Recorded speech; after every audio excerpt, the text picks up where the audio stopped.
What is up, Coach Emma here, and welcome back to the Fit Habit Life podcast, where we cut through the noise, talk real health and fitness, sustainable fat loss, and habits that actually work. And today on the podcast, I have a super special guest back for a super special episode. This is my husband, Fit Habit Joe. Hello. Yeah.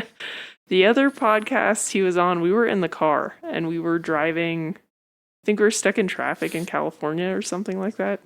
Yeah. Yeah. So you guys actually get to see his beautiful face this time. But anyway, I thought it'd be fun to have him on because when this podcast drops, it will be my 1-year anniversary of leaving my stable job to coach full time. So thought it'd be fun to have him on here. So welcome. And what a year it's been. Yeah, that's the understatement of the year. Holy smokes. So here's how it went, right? So Emma on the podcast, a lot of times she'll mention her father-in-law, my dad. So I think it was, the day after you put in your 2-week notice? We're playing Mario 64 at like 8 p.m. And I get a call from my mom going, "Hey, Dad was passing out, and we called the ambulance, and we're on the way to the hospital now." It's like, oh boy. So that's how that all kicked off. Yep, that's how the 2025 started. And to this day, Emma will not play Mario 64. Yeah, it's kind of, I don't know, weird. I still want to play it at some point, but kind of It's traumatizing. a classic, but yeah, I understand that. Yeah, so that's how the year started. And then a variety of different health issues for us arose. We got a home. I started having my wonderful gut issues. That you already had. Well, they got really bad. That was exciting. Very exciting. And to bring everybody up to speed, that basically manifested itself in, you'd think, okay, your gut issues got bad. What's going on? You're having stomach IBS, pains, maybe yeah. IBS symptoms. Yeah, absolutely. That's a common one. No, my BMs were, for the most part, fine. I started having random panic attacks. Just out of the blue. Like I'd be walking along, listening to something funny on my phone, sun's out, just going on a little walk after a meal. And all of a sudden, doom, doom, doom, doom, doom, doom. Oh, no fun. Yeah, pretty terrible. And that was the episode for those of you who want more detail. Go to What's Wrong with Joe. Oh, yeah. My husband, Joe. So that was the episode we did in the car. Yeah. So crazy year, but good year. Good year, I'd say. But yeah, anyway, just wanted to celebrate, and I figured I'd have him on, and he's just going to ask me whatever he wants to ask me, and I will answer honestly to the best of my ability based on whatever he asks me. So this should be an interesting one, guys. I don't have all that much prepared, but things are coming to me. Uh-oh. So let's start with one that could be seen as a softball question or a hardball question. All right. Okay. This could be a 90-mile-an-hour pitch. Why don't you like food that is cooked on a flat top? That's not accurate. Well, okay. Or you have some reservations about it. It's not reservations. Whenever I've gone to a diner that had shitty food, they cook it on a flat top with a bunch of oil, and it just reminds me of that, and it looks disgusting. So that's why I don't like it. Not because it couldn't be good, but because of that. I understand. Yeah, that's one of the many tragic things about fried or sautéed foods is that, like, you got to be super careful with the oil Well, because, it soaks up. Okay, it depends on how narrow your calorie margins are and all that, but it can sneak up on you. I just think it's disgusting at this point. So, and it's not like it's the calorie. It's like, I don't care. It's like greasy food on my plate just doesn't sound good. Like, that sounds disgusting. Yeah, once you notice it, it's hard to unnotice it. Yeah. And just for those of you who don't know my husband very well, it's probably most of you, he is a fat man inside a sexy man's body. So It's true. Guilty as charged. So he will eat literally anything. He thinks everything that I think sounds disgusting sounds delicious. Deep fried anything. He's a fan, huge fan. He loves all the nasty stuff that I hate. He would, if he could, just eat junk all the time. Okay, now here's the difference between the two of us. Emma, what's your favorite kind of sandwich? Now, there are many that you like, but just off the top of your head, Favorite kind of sandwich? favorite kind of sandwich. I don't know. Trying to think what comes to mind. I was guessing something with like chicken, maybe some pesto. Oh yeah, yeah. I like chicken pesto sandwiches, panini pressed, maybe. Yeah, it's probably up there, but it has to be done right, like properly, you know. Yeah. So for me, Monte my Cristo. favorite sandwich, Monte Cristo. Oh yeah. Oh yeah. The Monte only Cristo's reason legendary. he's not obese is because I write workouts for him and I pick the food that's in the house. It's true. It's true. Man. Opposites attract, I guess. Apparently. So now, hey, let's move on to some more questions about the podcast specifically. Oh. So okay. now how many episodes is this going to be? Like we're pushing 100. 89? Yeah. I was going to have you on for the 100th episode, so I probably will have you back on for that one to also stay ask tuned, me folks. questions. Unless this goes really poorly. Well, I'll try to make sure I don't throw the whole thing. But okay, so I mean, that's a lot of episodes. How does that feel? Like, do you ever feel like you're retreading something that you always talk about? Like, I don't know. What does it feel like to put out that much content? If we're being honest, coaching is, in general, talking about the same shit all the time in a different way. So, podcast, pretty similar. I try to keep a variety or talk about things that are pertinent to my life or what my clients are going through. So, it kind of keeps it fresh in that the situations themselves are probably a little bit different, but it's generally speaking like same topics or same message. Same principles in a different context. Yeah, basically. So it can resonate for that's valuable. people. It makes it easier to apply in different situations. It's like, Mhm. oh yeah, I remember Coach said that. But, now I can apply it to this. Okay, yeah, that makes sense. Yep. Cool. Now, how does it feel to have been full-time for a year? Do you feel a sense of accomplishment? Because all things considered, you're doing pretty well. Or, I mean, like I said, it's been a year. That's true. That's true. With all the stuff we've had going on, I will say fairly successful, but not as successful as I probably could have been. And I'm not a very... So there's one of my favorite books for any entrepreneurs, type A driven people is 10x is easier than 2x and the gap and the gain. And I never look back at the progress that I've made. I'm just always continually, and so that's what the gap and the gain kind of talks about. I'm always thinking about where I should be already. And so that's what drives me. It's like I'm never satisfied. which is good, kind of, but also not good because I never really celebrate what has happened.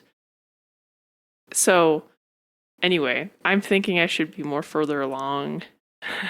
But I guess, yeah.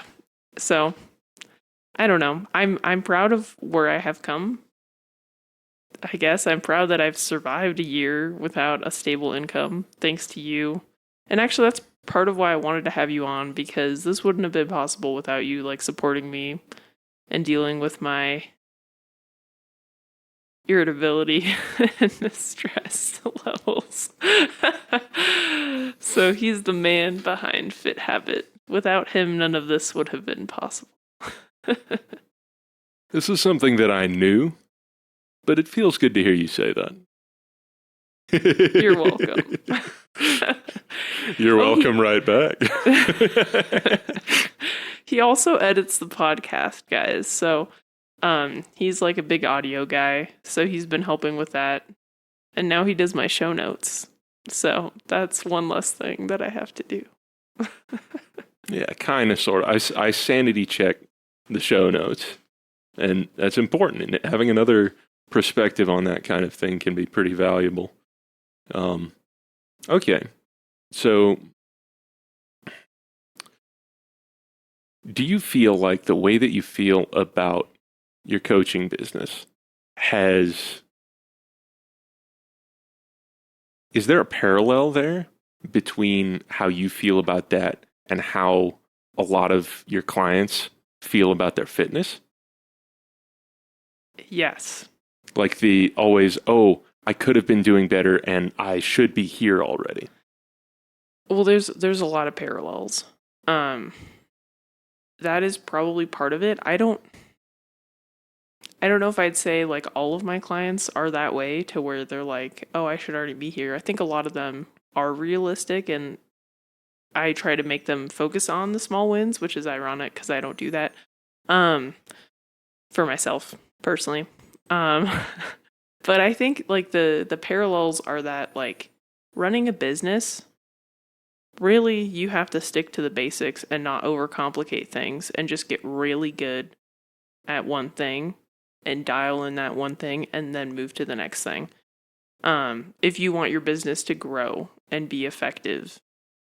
And a lot of entrepreneurs have like squirrel brain, or they have all these ideas all the time and they want to do all of them. And then they try a lot of them at the same time and don't do very well in any of them. And I have done this many times. And I think that's kind of similar. And then they get burned out because they're like, oh my gosh, I'm doing so much. I can't do this anymore. And so then they quit or everything fails. Same thing with like fitness. Like right now it's January, right? So a lot of people are getting started on resolutions and they're like going from no time in the gym to like an hour every day. I'm meal prepping everything. I'm only eating whole foods. I'm not touching junk food. I'm not going to eat carbs or whatever. Like they go from 0 to 100 and they try to do everything at once and then they usually fail. Because really it's the small steps that you're taking daily and the basic stuff daily, not anything fancy, that's going to move the needle. Like the same kind of principles, like the basics are what work for both, apply. I feel like right now could be a good opportunity to just slam the resolutioners. No, I don't do that because you know why? I think motivation is a great tool to get started. You just have to be realistic that that's not going to be there forever. So use that motivation that you have now to start small. Like use that motivation to get started, but to get started the right way. Right? So like most of the time, like I'm not always motivated to do stuff, but I'm at the point in my health and fitness journey to where I am a person that goes to the gym at 5:30 in the morning. I am a person who eats high protein meals and primarily whole food. Like it's not even a question. I don't even like to go out to eat that much, which to my husband's dismay, because I just don't feel good when I do. And I'm like, I just prefer eating my food at home. but it's because I've been doing this for a really long time. I'm also, yeah, I like routine and consistency. So anyway, but I'm not always motivated is the point. And most people aren't always motivated. But the cool thing is if you have a little bit of motivation, that's a good way to get started. But you just have to get started the right way. And so that's when, like, if you've never done anything the right way before, you're constantly starting on New Year's and then failing after 4 to 6 weeks or whatever, like mid-February, you're not working out anymore, you're done with the diet, whatever, then you should probably invest in a coach because that's just going to help you avoid those pitfalls and like set you up for success long term if you have the right coach. Also, there's still some really shitty coaches out there. I see stuff all the time and I'm like, how do people still fall for this? But I live in a bubble. So, anyway. Yeah. I don't know, I guess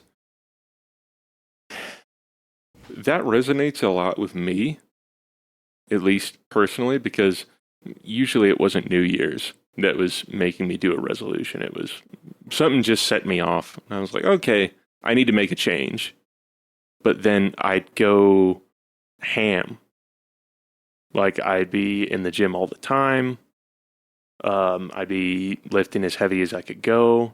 I'd be like trying to do sprints and stuff to get cardio. Yeah, I can't true imagine story. that. What? Wouldn't I look so graceful? No, but yeah, I never got the results that I wanted. And after not getting the results that I wanted, it was like, okay, well, why am I still doing this? So when something else came up, it's like, okay, well, I guess that's not a priority anymore. I stopped doing it. Even when I was pretty consistent for like 3 months at a time, I was working hard, but I wasn't working smart. So it didn't work. Me with my business at the beginning. But like right now, just to fill you guys in where I'm at, like I'm still coming off this like stupid panic attack gut thing. So You're way better though. yes, We I ordered him another absolutely poop am. test. Oh yeah, that's gonna Woo! be fun. Yep, gonna have to play with poop and put it in a box, and ship it off. Fun times. But yes, I'm still coming off of that. Like I've had gut issues for who knows how long. They just weren't that bad. So now I'm slowly creeping back up the other way. But despite that, like I've been tracking pretty consistently. And it's very easy for me to overeat. I can put down a ridiculous amount of food. It is Like- insane. Like he's literally probably eaten, I've seen it, probably you eat 4 pounds of meat in a sitting. Like I think like actually like a couple times I've seen you do that. Your stomach always hurts after, but you're like, well, it was good. No, my stomach doesn't hurt, but like usually half of that will be pork, like pretty greasy pork. So I'll just feel kind of rough. But Barbecue. yeah, same difference. Mhm. But and the workouts that I'm doing right now, they're not the kind of workouts that I really enjoy. Like for me, it's like, hey, I want to go in and bench. I mean, I want to go in and squat, even though I'm awful at squatting. I want to go in and like deadlift, big weight, whatever. I want to do like curls, get a massive pump, look really funny, and all like. But no, right now I'm doing this like, what do you call it, unilateral? Yeah. So we snowboard. Yeah. Snowboard season has been really terrible here, but we are going to Whistler for a week. And so we're going to be snowboarding for like 5 days. So I'm like, you need to work on your unilateral training just because you're going to really feel it, or you could probably get injured if you haven't trained in different planes of motion for a while. So that's why I added that in. But the upper body is still primarily bilateral compound lifts. So, Yeah. sorry. No. So on top of the workouts that feel really lame and aren't pushing me that hard, even though I am sore at, like they are doing stuff. Mhm. Despite that I'm eating more than I was, when I was going through the gut protocol. And I'm pretty consistent on steps, not near as consistent as I should be, but yeah, I guess that's the main takeaway is I'm not that consistent on steps. I'm still losing body fat. Yeah. So the TLDR of that is, holy moly, work smarter, don't work harder. This is also actually higher working. Fit habit. Just kidding. That's a shortcut. That is a shortcut. If you have the means and the will, just do it. You do what she tells you to do and it'll work. And I mean, the habits thing, that's a big aspect of Fit Habit, if the name didn't clue you in. So I've always had really dumb habits. For example, high school. I would not eat a bunch of meals because I didn't like the food they had at school and I didn't like the food I could pack. So That's I'd come fair. home and I'd bake a tray of nuggets. I'd slam that all down. And then I'd, go do homework or go to band practice or whatever. Yes, I married a band nerd, people. I'm a percussionist. It's different. But yeah, I've always had really bad habits. Part of that is my ADHD. It's just easy to get in a really bad groove. But And man, you married a type A lady who... yeah, but it works. Yeah. Okay, here's an example from the other day. I forgot to track 2 meals. I was making a mental note of how much that I was eating. I was weighing everything like I always do now. Making a mental note of it and everything, and I just forgot to put it in. Of course, Emma would say, I should be pre-tracking, which is true sometimes. Correct. Sometimes. But sometimes I got to be a little flexible. So it's if I'm going to have to undo all this work, then it doesn't make sense to pre-track. But you get the idea. So I messed up tracking. And then we went somewhere over the weekend, and I didn't track anything except dinner. So I had no idea what my intake was because it's depending on what you go to eat, how the heck are you going to even know that? The next day I'm oh man, I really don't feel like tracking. This is a write-off now. I don't care. But you know what? I just tracked. The rest of the day and after that, throughout the rest of this week, I haven't missed a beat. I've tracked basically everything. In fact, I've tracked everything. When you build these habits, it's easier to get back into that groove, even if you struggle with that sort of thing. Yep. Now, do you have any questions for me?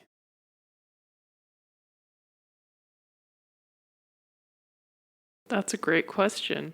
I mean, we go so long without talking to each other. We work from home and our offices are literally just across the little tiny hall. So I see him every day, all the time. Yes, I am being sarcastic. Yes. I don't know. I don't know what the listeners would be interested in. Do you want to tell about your weight loss journey? How, because, so part of my story, and I love my husband, but when we were dating, he told me that carbs were really bad and carbs made you fat because that's what he thought. And so I clung to that. And as a D1 athlete, I would not eat carbs. And then I would not eat processed carbs. And anyway, whole thing. That's part of the journey. But yeah, he struggled for a long time. You would not believe it, but he used to look like an obese terrorist on his passport. He had a neck beard and everything. Sorry. It's true. Had a mullet too. Yeah, it was kind of a sad mullet. It wasn't poofy. All mullets and it wasn't are that sad. long in the back. They're disgusting. I hate I've mullets. seen it pulled off. I've seen it pulled off. I have not. I think they're disgusting. The big misstep I think nowadays is people will get a mullet and they're like, heck yeah, I'm going to get a mustache too. All mullets are disgusting. Ooh. Mustache or no mustache. Well, the mustache doesn't help a lot of the time. Anyway. That's also true. Yeah, no. So I mean, you heard about my habits in high school. I was, doing all AP classes, even though I was really bad at them, stressed to the max 100% of the time, doing band, which took up a lot of my time. He did marching band. That takes like hours. It's kind of like I was shocked when he told me because I was an athlete. I played in college, I played in high school, like I was working out all the time. I'm like, band, that's like an hour every other day. No, his practices were like 3 hours long. He was carrying this big ass bass drum and stuff. So it's a lot of time. And it's fairly active if you're carrying the thing and hitting the drum. Yeah, and you're not eating 2,800 calories of nuggets per meal. It's probably more than that, but yeah. Yeah, it might have been. But yeah, so in high school, I got up to about 255, which I'm about 6'2". Right now, I weigh 215, and I've got a pretty decent amount of body fat on me. I think you're because of your history, you're a lot more critical, overall critical of themselves. I don't like how I look still, but that's another story for another day. I think you look really good. But well, I'm glad, but like, let's just say I could be leaner and still be healthy. Yeah, but I mean, so okay. Same frame with less muscle and 255 pounds, 40 more pounds on me. Like it was, I didn't look like real pear-shaped or anything, but I had a gut going. It just kind of sat there and sagged. So like toward the end of high school, I was thinking like, man, I got to make a change. Like all my friends got girlfriends and stuff and everything. Little did I know it was just because I was kind of weird. But well, you got married. The physique first, didn't help. So. The physique didn't help. So yeah, I got to thinking, I got to make a change. So I'm trying to figure out, like what's a good way to lose body fat, and the big thing at the time was keto. Like that was a big thing. So I was doing that, and I was doing my little workouts, skipping leg day a lot, as you do. Hey, don't act like high school dudes. Don't act like you don't. I don't think there are any high school dudes listening to this. I don't think. Hey, you never know. Somebody might be going through the backlog. Who knows? But yeah, no. Like, and it was kind of working. I got more muscle on me than I had before. It's because you were eating protein. You were eating protein. I was eating protein. Yeah, and you were strength training. While not effective, you were still doing that. And that's with strength training, right? There's optimal, there's effective. But at least if you're touching weights and you're taking some rest period, even if the exercise selection or the order is dumb or you're constantly doing the same things over and over again, you will see some changes. Maybe not as quickly as you could. But anyway, sorry to interrupt. No. Then I got to college and kind of just maintained. Like I would go do little workouts. College was when I was finally able to do dips and pull-ups. When I did my first pull-up was college. Luckily, outside the dorm room, there was a pull-up bar. So I'd go out there and I'd kind of do the, like, you hang and then you kind of flex your back, bring yourself up off the ground just a little bit, and then go back. Get used to that and then try to go up a little further. Finally, I did one, and I'm like, oh, okay. Best feeling ever. Yeah. And I was like, okay, then there's 2, then there's 3. But that was like the most gains I ever got in college. Yeah. After that, probably, let's see, junior year, end of sophomore year, junior year, I got diagnosed with ADHD finally. And I got put on Adderall, which helped a lot with class, and also suppressed my appetite a lot. So from there, going into our senior year, which is when all the lockdowns happened, and we all had to do college from home. We were in California, and we were in the strictest county in the whole U.S. Yeah. from there, I was under eating a lot just because I didn't really feel like eating. He was depressed. That didn't help. Yeah. But and also, I love your parents, and their eating habits now are the best they've ever been, but terrible eating habits. So that didn't help. yeah, that was when I finally discovered that the pasta and meat sauce that my dad had been making had cumin in it. You know, the spice, cumin. And I'd always wondered why it tasted kind of off when he made it. But let's just say that helped with not eating a whole lot of it in one go. Love you, Dad. He probably doesn't listen to this, but if he does, love you, Jim. You're great. that was when I discovered that.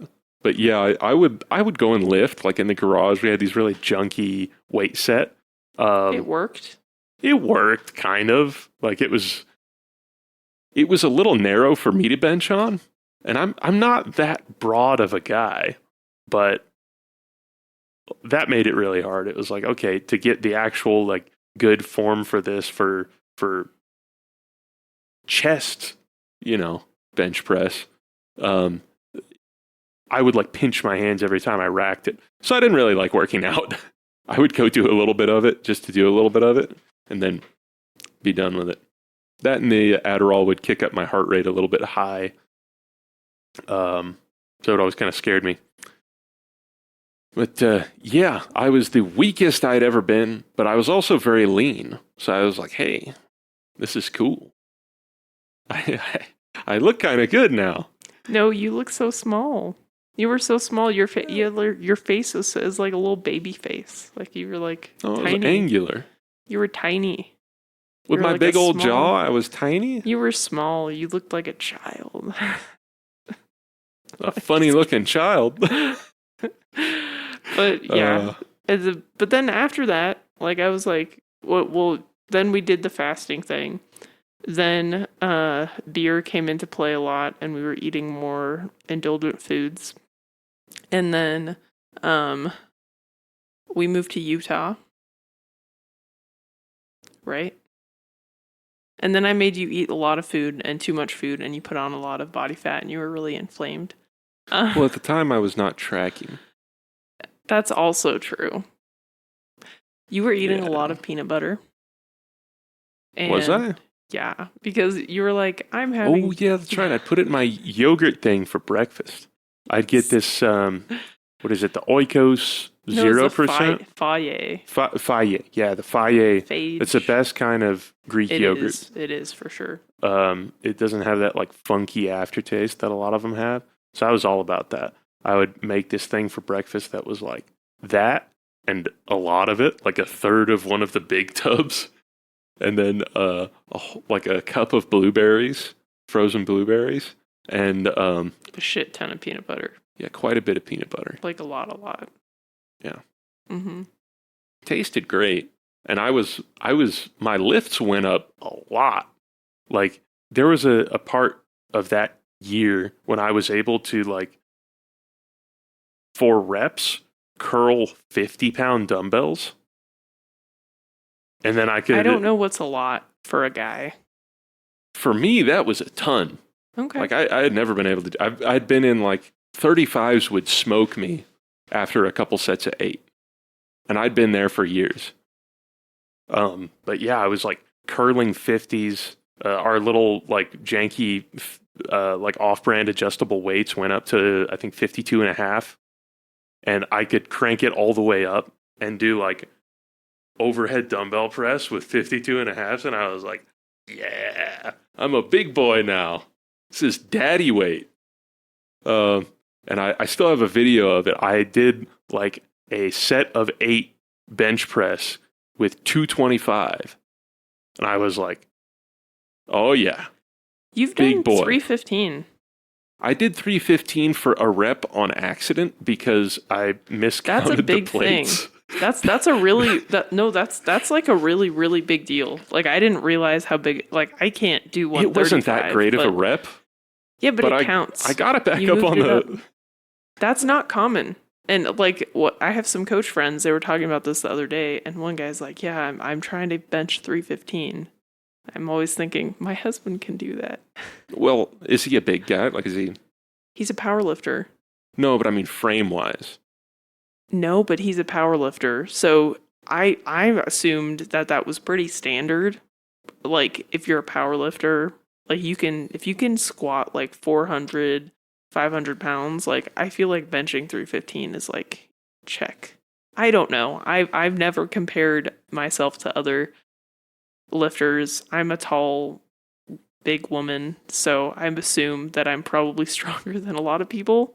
But then sometimes I see really short girls in the gym out squat me by like quite a bit. So, Well, I mean, it all scales with different parts of your physiology, yeah, right? they have shorter femurs, less to move the weight, like less distance to move the weight to get a full range of motion squat. Right. Yeah, stuff like that. Yeah. So I don't know. I didn't really think that much of it. For me, Well, like your the big arms are thing was long. 225. Your arms are long too. No. Okay. The best benchers for powerlifting have shorter arms because they have less distance to move the weight. I'm serious. You can look it up. Anyway, so that's also why it's impressive, because your body is not built to do that.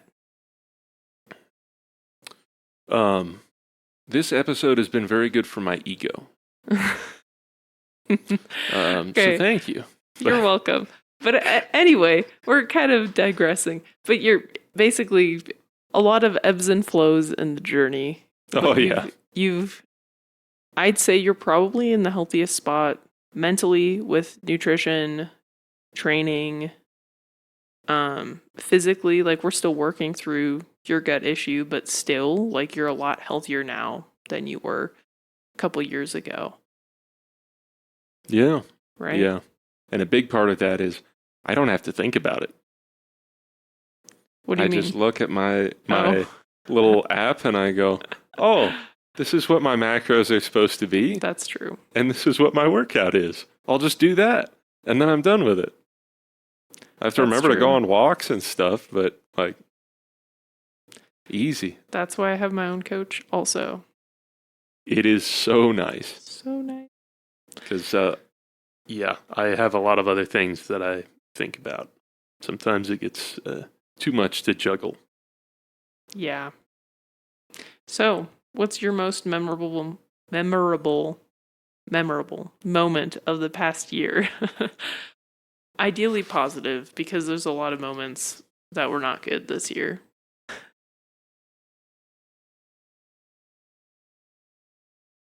That is tough. That's really tough. Does scary count? Like scary in a good way? We'll say yeah. Why not? I guess when we finally signed the mortgage and all that. Oh, yeah. I wouldn't say memorable, like, oh, this was a great moment. It was like, whoa! I didn't think much of it. I'm like, our rent for the apartment wasn't that much less. So I'm like, at least we're owning what we're paying for. Like, woohoo! Yeah. Get out of a shitty apartment with neighbors that are constantly stomping and running around and stuff, and then not have to give a company that you don't like money. I did not like our apartment complex. It was pretty rough. Yeah. And the grilling situation was we weren't subpar. allowed to grill. We were not allowed to set up a grill outside of our garage. Like, it was ridiculous. But well, there wouldn't really be anywhere for people to drive in the parking lot if we did. So it makes sense from that perspective. But like, I feel like there's some wiggle room on the balcony. Like, it's outdoors. We're not gonna. Though. Yeah. And the communal grills were sad. Yeah, really sad. And they were always packed in the summer. So that's true. And then we couldn't get to them in the winter because they were by the pool. That is also correct. Yeah. Now I grill constantly. That is how I get my protein intake in, guys. Marry a husband that loves to grill. That's the hack. So if you are, let's be charitable here. Let's call me a food enthusiast. Not necessarily a cooking enthusiast, but a food eating enthusiast. A big hack is to grill, and I'll explain why. So when you fry foods, what you're doing is you're taking fat and you're using that to fry the outside of the food, right? Self-explanatory. When you grill something that has fat in it, or if you maybe put a little bit on it, sometimes depending on what I'm doing, I'll rub it down with like avocado oil or something like that. The outside gets fried. It's good. It's really good. Yeah, I like it. And in the case of like, cuts of beef and that kind of thing, you're not adding any. You don't gotta go crazy with tracking. So it's like, man, this is nice. And propane's pretty cheap in our area. It probably depends. California, it's probably expensive. It can't be that much more. Because like market price, how many people are like grilling constantly in California? At least where we used to live, Bay Area. Always. No? My dad always grilled, and so I thought it was pretty common, but I guess there's a lot of vegans. And just people that are like they don't spend any time at home. Oh yeah, they go out live to eat in a lot. like the apartments that are there. Yeah, so that's fair. I feel like that's more of it. Like I can't imagine your average like little tech dude, fresh college grad, like going, "Oh, I need to grill." Know. You never know. You really never know. Yeah, I guess. But yeah, get a grill. Mm-hmm. Doesn't even have to be that nice of a grill. Our grill is like on Amazon, and it's not particularly expensive. Mm-hmm. Sometimes managing the heat is tough when it's windy or really cold out, but like if you get a lot of miles out of it and then you wear it out, you'll know what kind of grill you want after. So like, don't sweat it. Yep. So big fitness hack from Fit Habit Husband. Get a grill. Grill a lot. Correct. Let's see. What other questions could I ask you? I don't know, but we're going to make this the last one because we kind of gone all over the place in this episode and it's getting kind of long. It's a relaxing episode. It's a relaxing episode. Yeah. Okay. The other podcast that I'm a part of, our episodes are usually an hour. So I'm like, oh, we're making good time. And then I remember. Well, when I have a guest on, usually they're like 40 minutes to an hour, depending on the guest. But we don't really have a plan for this one, so. That's fair. Mm-hmm. Okay, let's see. What are...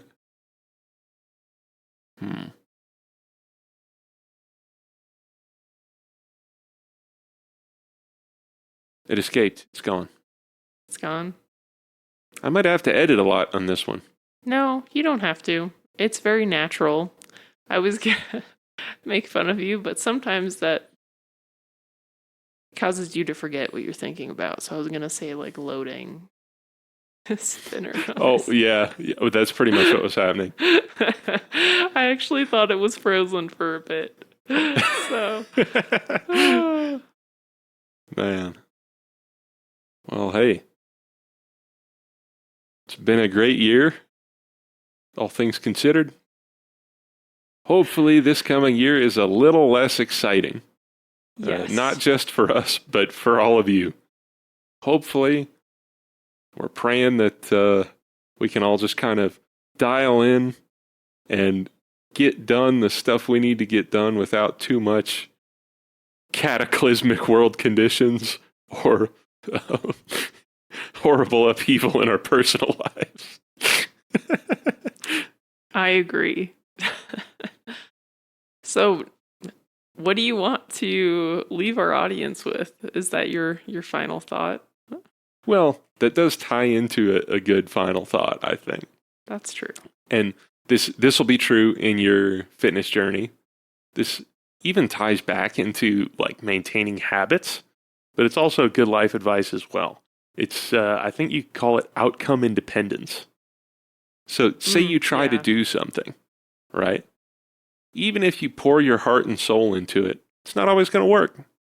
You know, you might be, hopefully not if you're listening to this podcast, but you might be trying keto. You might be just going into the gym to get into the gym and hoping that it's going to help you out when you do whatever lifts. It might not work. Heck, depending on what you're doing, it probably won't work. But you know what? Try something else. You tried it, it didn't work. Keep going. You learned something. Just like it's not a knock on you as a person when you fail at something, unless it's like a consistent failure. But that's not me judging you. That's probably going to be you judging you, right?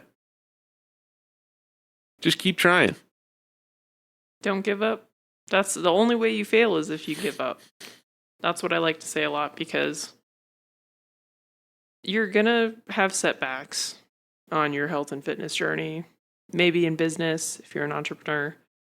But if you keep going and you make adjustments and you keep trying, you're not failing. You're just learning from past experiences and continuing to grow. But if you just quit because one try didn't go your way, then you do fail. Because if you're not actively trying to make changes, you're getting worse. Well, on that happy note.